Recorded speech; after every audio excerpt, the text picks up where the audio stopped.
São baseadas no que ele toma lá da cá, não tem. E aí, ele comprou muita gente, né, Salles? Tá, comprou e continua comprando. Deixa eu só ligar a luz aqui, dá um segundo. Enquanto o Salles liga a luz, eu peço a vocês que estão nos assistindo que curtam e compartilhem o vídeo.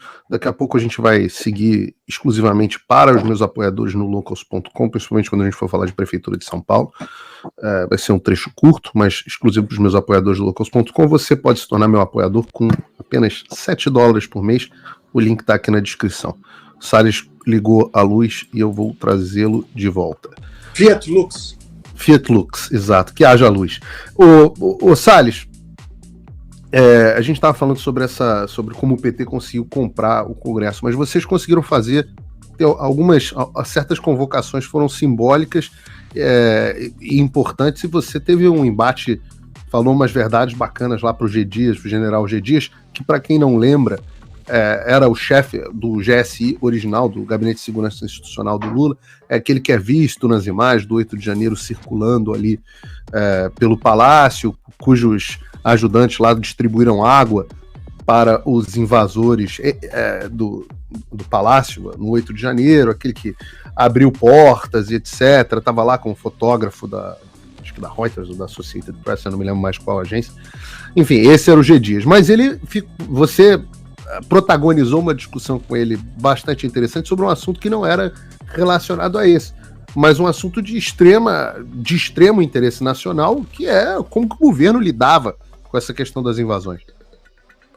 Pois é, de onde surgiu essa ideia da convocação do G. Dias? Pelo fato de que, comprovadamente, desde 2009, por ordem do Lula, veja só esse caso curioso, desde 2009, por determinação do Lula, a ABIN faz o monitoramento das invasões de terra no Brasil e todas essas facções criminosas. Tá?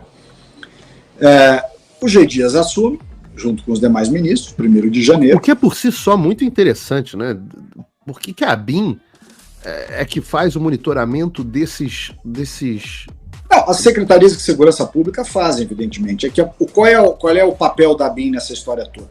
Como há evidente, e de novo ficou comprovado na CPI, evidente relação entre o MST e os demais facções de sem terra aqui no Brasil, e as Farc na Colômbia, e a Venezuela, né, e vários outros grupos terroristas. Pois é, essa comprovação eu queria que você explorasse um pouco melhor, sabe? Isso ficou claro, eu já vou dizer isso, por que eu digo isso. O papel da ABIN nessa história toda decorre muito mais das relações internacionais com esses grupos guerrilheiros que tem Cuba, Venezuela, Farc na Colômbia e assim vai, né? E em função disso, ela faz esse monitoramento, desde sempre, desde 2009. O G. Dias assume o ministério 1º de janeiro, junto com os demais ministros, o Lula e tudo mais, e começa o quebra-pau no campo. Essas invasões todas culminam em abril, mas elas começaram desde janeiro.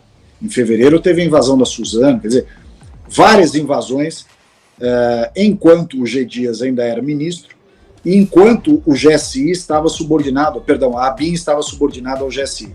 Porque lá pelo dia 7 ou 8 de março, não lembro da data exata, o governo Lula transfere a ABIN do GSI para a Casa Civil. Inclusive, esse é um dos argumentos pelos quais nós queríamos ouvir o Rui Costa. Porque, para ter uma interpretação isonômica, se nós chamamos o G. Dias, que ele era o chefe da ABIN de 1º de janeiro até 7 de março, de 7 de março em diante, principalmente no Abril Vermelho, o líder da ABIN, o chefe da ABIN, ministério a que a ABIN estava subordinado, é o Rui Costa. Aliás, continua subordinado a ele. Então,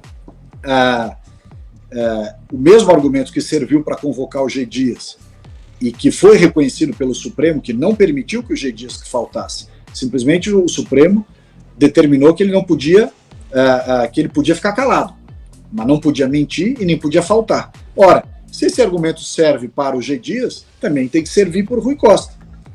A situação é exatamente igual. Claro. O Rui Costa tem coisas mais graves que dizem respeito ao governo da Bahia.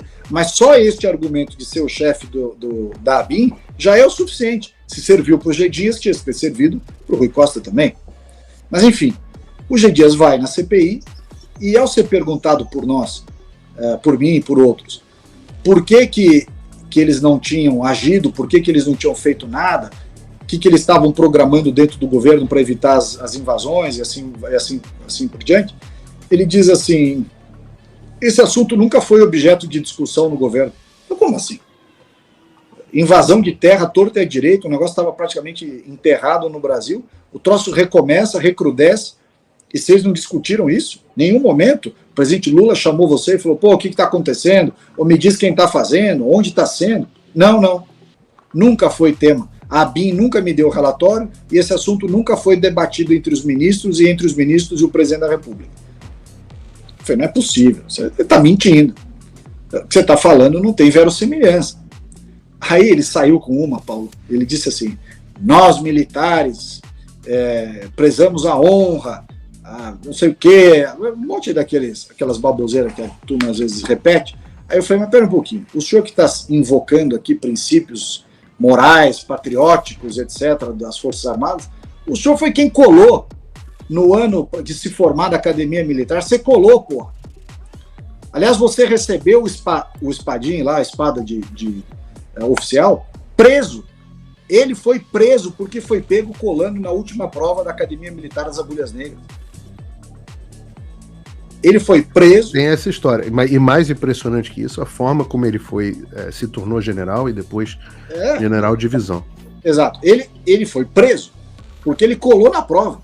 Os outros dois que passaram cola para ele foram expulsos. Não sei qual era a diferença de caso de um e de outro, mas ele não foi expulso porque ele era apadrinhado do general Cardoso, que era o comandante da academia.